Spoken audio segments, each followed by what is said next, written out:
আসসালামু আলাইকুম। সবাইকে শুভেচ্ছা জানিয়ে শুরু করছি আজকের নিউজ। ৭৮ হজযাত্রী রেখেই ঢাকা থেকে চলে গেল সৌদি বিমান। হজরত শাহজালাল আন্তর্জাতিক বিমানবন্দরে ৭৮ জন হজযাত্রীকে রেখে সৌদি এয়ারলাইন্সের নির্ধারিত দুটি ফ্লাইট চলে গেছে।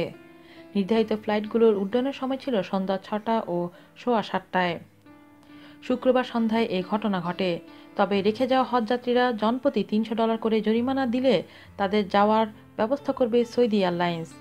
আর্ম পুলিশ ব্যাটালিয়নের সূত্রে জানা গেছে, সন্ধ্যা ৬টার ফ্লাইটের হজযাত্রীরা বিকেল ৪টার মধ্যেই বিমানবন্দরে পৌঁছে গিয়েছিলেন।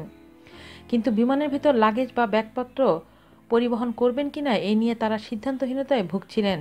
সৌদি এয়ারলাইন্সের কর্মকর্তা মিজানুর রহমান বলেন, নির্ধারিত সময়ে হজযাত্রীরা আসতে পারেনি। এক্ষেত্রে এয়ারলাইন্সের কোনো ত্রুটি নেই। হজ এজেন্সিগুলোকে আগেই জানানো হয়েছিল ফ্লাইট ছাড়ার ৫ ঘন্টা আগে রিপোর্ট করতে হবে। ফ্লাইট মিস করা যাত্রীরা জনপ্রতি $৩০০ করে জরিমানা দিলে পরবর্তী সময় তাদের যাওয়ার ব্যবস্থা করা হবে। হজরত শাহজালাল আন্তর্জাতিক বিমানবন্দরের পরিচালক গ্রুপ ক্যাপ্টেন কাজী ইকবাল করিম বলেন, এর কারণ আমরা জানি না, তবে রেখে যাওয়া যাত্রীদের থাকা ও খাওয়ার ব্যবস্থা করছে বিমানবন্দর কর্তৃপক্ষ। তাদের হজ ক্যাম্পে ফেরত পাঠানো হবে। আজ এ পর্যন্তই। ভালো থাকবেন। আল্লাহ হাফেজ।